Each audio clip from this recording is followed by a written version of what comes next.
पहुंचेंगे, जीवित पहुंचेंगे। इसलिए वहां चीन में हस्ताक्षर भी नहीं किए थे कि अगर डेड बॉडी मिलती है तो मेरे गांव जाएगी, पैतृक निवास जाएगी, इसलिए इस पर हस्ताक्षर हम नहीं करेंगे कि मेरी लाश यही रह जाए चीन में। और गांव जाने का अवसर नहीं आया कि लोग प्रसन्न होते हैं, कुछ असंतुष्ट भी होते हैं। तो पूजा से जो प्रसन्न है उनका भी कल्याण हो, जो नहीं प्रसन्न हो रहे उनका भी कल्याण हो। इस चाह में लखनऊ में आश्रय चाहे।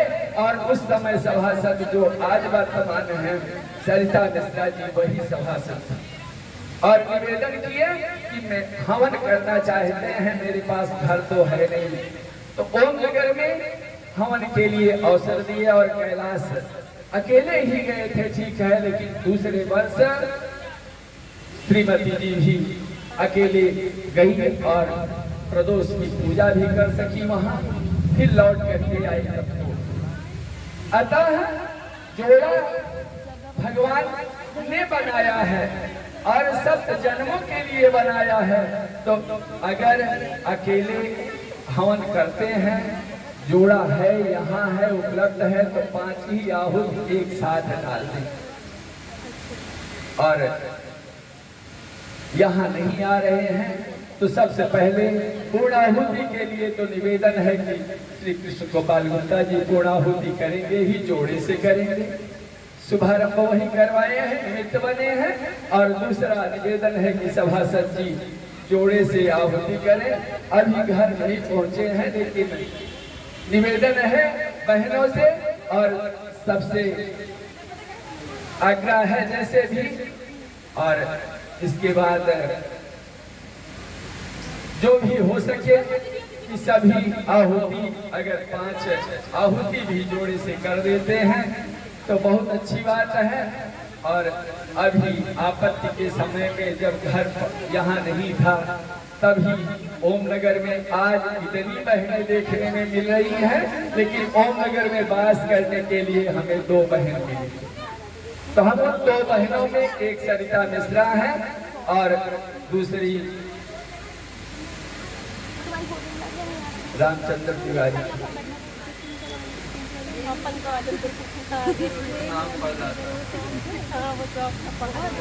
रामचंद्र तिवारी जी की पत्नी, उनका नाम रेणु है। हमें लेना वर्जित है, तो 2 बहनें इनसे निवेदन करते हैं कि ये भी जोड़े से आहुति करें और 5 आहुति बीच में यदा कदा जब भी समय मिले तब करें। और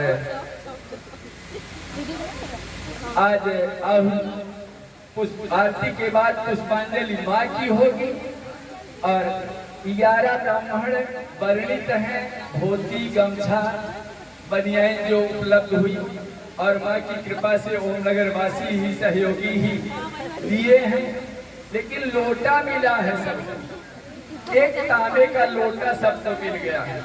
और मेरी धारणा है कि लिफाफा तो सब जगह मिलता है, लेकिन अब जैसे 1000 रुपए एक दिन का दक्षिणा मानसिकता में था, तो सबको जो कलश ले जाएंगे प्रसाद का, तो ये जरूरी नहीं है। पहले सफेद वाले पर्चे में लिखा है कि जो मंत्रपूर्ण जल ले जाते हैं अगर सामर्थ्य है तो 1100 रुपए दक्षिणा दें।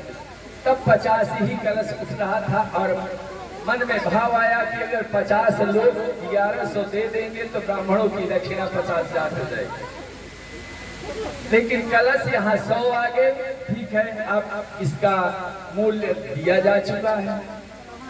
100 जितने आए लौटाने के लिए आए थे कि बाद में लौटा दिए जाएंगे, लेकिन लौटाए नहीं थे कि जितने आए हैं वो सब बांटेंगे।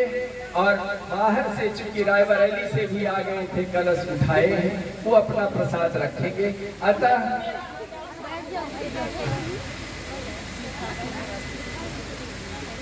जो मंत्रपूत जल ले जाने के लिए अभी तुरंत ही पैसा दिए कि अभी आप ले लीजिए, ठीक है, लेकिन ये पैसा कोई बहन ही जमा करें, क्योंकि हम पैसे की रखवाली करेंगे तो अध्यात्म की रखवाली नहीं हो पाएगी।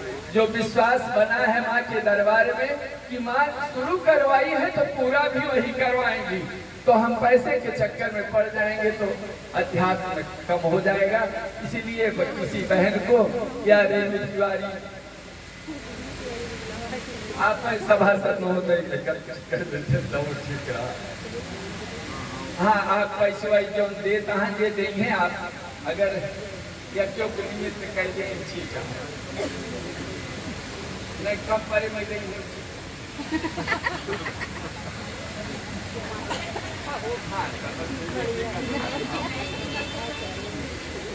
धन्य है आज सत्संगी यज्ञ का 100 पाठ पूरा होने के समय 99 जब हुआ था तो देवता जल वर्षा किए हैं, कुछ पूजे आज हो रहा था तब जल वर्षा देवता किए। और जब ये बता रहे हैं कि कोई बहन ले तो जो पहली बहन बनी थी वही सभासद है, और उनका नाम संजोगवश पहले भी बोले थे कि अगर भगवान की कृपा लगती है तो ये यज्ञ चूके न। हे प्रभु, जब सरिता मिश्रा सभासद हो जाएंगी तो तुलसी पार्क कोई स्थान दे देंगी, हम करेंगे। लेकिन ओम नगर में जगह ढूंढ रहे थे, संजोगवश 3-4 दिन बाद ही सूचना मिली कि हाँ ये जमीन में आप पूजा कीजिए। ये स्थान इस प्रकार से है कि कामाख्या में सबनम राय जी जहाँ भुवनेश्वरी का दर्शन आप कराई थी, वहीं बेल के पेड़ के उत्तर में यज्ञ मंडप बना था। यज्ञ मंडप जब दूसरी बार गए हैं यज्ञ मंडप बना था, और 16 हाथ का यज्ञ मंडप मुजफ्फरनगर के पंडित जी से नाप करवाए, हमारे हाथ से 16 हाथ था। लेकिन वहाँ पुजारी जी बताए कि आप परमिशन नहीं पाएंगे, अतः परमिशन के लिए आप नंबर लिख लीजिए, व्हाट्सएप पर बात कर लीजिएगा। वहाँ जब बात करते हैं वह उमानंद का दर्शन कराने वाला, कैलाश शिव का ठीक दर्शन कराने वाला यज्ञ मंडप था, लेकिन महंत जी की आज्ञा न हुई। अतः वह जैसा मंडप था उसी तरह से ठीक दक्षिण में बेल का वृक्ष है, और बेल के वृक्ष के नीचे सभी बहनें कलश रखी हैं। और भुवनेश्वरी के स्थान पर जो यज्ञ मंडप बना है वो भले कैसे भी सुदृढ़ है, लेकिन ये बांस का मंडप है जिसमें पंचलोकपाल बीच में बात साक्षात रूप से कर गए हैं, क्योंकि आदि शक्ति की प्रेरणा से ये यज्ञ हो रही है। और माँ कामाख्या मणि पर्वत वासिनी बीच में निवास कर रही है, और भुवनेश्वरी ऊपर है और भैरवी नीचे है। ऐसे ही ये यज्ञ मंडप बन चुका है। अब यज्ञ मंडप में आज सब आरती प्रेम पूर्वक करें, और काली खप्पर वाली की आरती आज होगी, उसके बाद माँ की पुष्पांजलि ही केवल होगी। भले कर्पूर गौरव आरती होगी, शिव शक्ति दोनों की आरती होनी है थोड़ी सी, लेकिन वैदिक आरती होगी। पुष्पांजलि केवल माँ की पढ़ी जाएगी। लो सच्चिदानंद भगवान की जय।